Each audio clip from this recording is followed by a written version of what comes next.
Now, should a 6-year-old be watching a programme about a transgender child? Well, the BBC's coming under fire for just that after it put a series about a transgender girl on the CBBC website. Just a Girl, as it's called, follows an 11-year-old telling the story of her transition from being a boy to a girl. The decision to make the show has criticism from some parents, MPs and family groups. Here's a clip from the show. To my old friends, I'm Amy, who used to be Ben. My worry is that one of the new kids finds out that I'm transgender, makes a big deal of it, tells everybody, and it freaks them all out. All I want to do at my new school is fit in, like all the other new girls. Let's speak now to Tara Hewitt, who's a trans equality campaigner and who backs the programme. And also with us is Roger Kisker from Christian Concern, who's critical of the show. Tara, when did you first know that you wanted to change gender? I've known since I was about 3 years old that who I really was, and I transitioned about 10 years ago, so it's something that I've always known throughout my life. So you think this is fine for kids to know about via CBBC? I think it's important that our TV shows reflect society around us, and actually it's done in that way, and we see lots of diversity on CBBC shows, and actually trans people exist, trans young people exist, so it's really great to see them included within the TV shows. That's a fair point, Roger. It's something they're going to have to come to terms with sooner or later. I think the issue here isn't necessarily about transgenderism. It's not about anti-bullying. What it is, it's about parental rights and about sexualizing children as young as 6 or 7 who are viewing this material. Is it really sexualising them? Admittedly, there's a very small proportion of society. You think around 0.6% of the population are transgender or identify with that.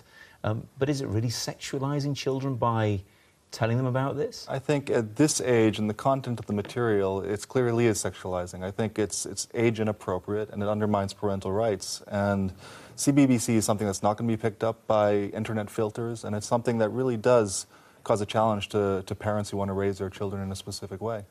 Yeah, there you go, Tara. It's one thing that parents should be dealing with. Well, one of many things, some people would argue. Why should the BBC perhaps get involved when parents should be doing this? I think really clearly this is just about exposure to diversity, and I used to be chair of governors at school.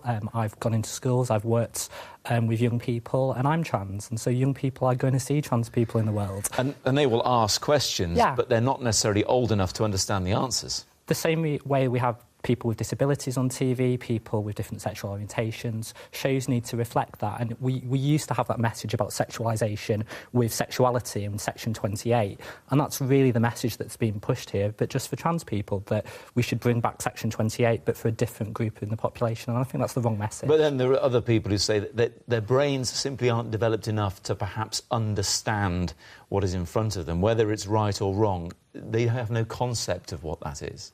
I think our young people in our society understand what they see, and TV shows that are pitched at a level that's right for them. There's nothing different within I'm Just a Girl compared to other CBBC shows. It looks at bullying, it looks at young people exploring who they are.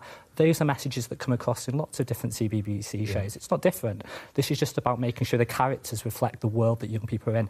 And if we're going to give our children the information to equip themselves to be successful in the world and protect them, we need to make sure that that's all the information that's out there, including trans people. Finally, Roger, I mean, Tara says she knew at the age of 3. I've spoken to another person who's transitioning from being a female to a male who knew about the age of 5 or 6. So it seems, from their point of view, about the right age to be dealing with this topic.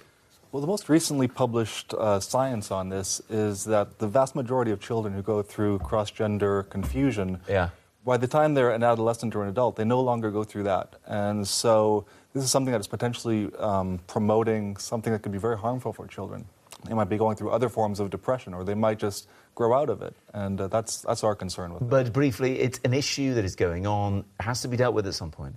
It has to be dealt with, but it's a conversation for adults, and that's the real question. This is being viewed by very young children. All right. Roger, Tara, thank you both very much indeed for coming in.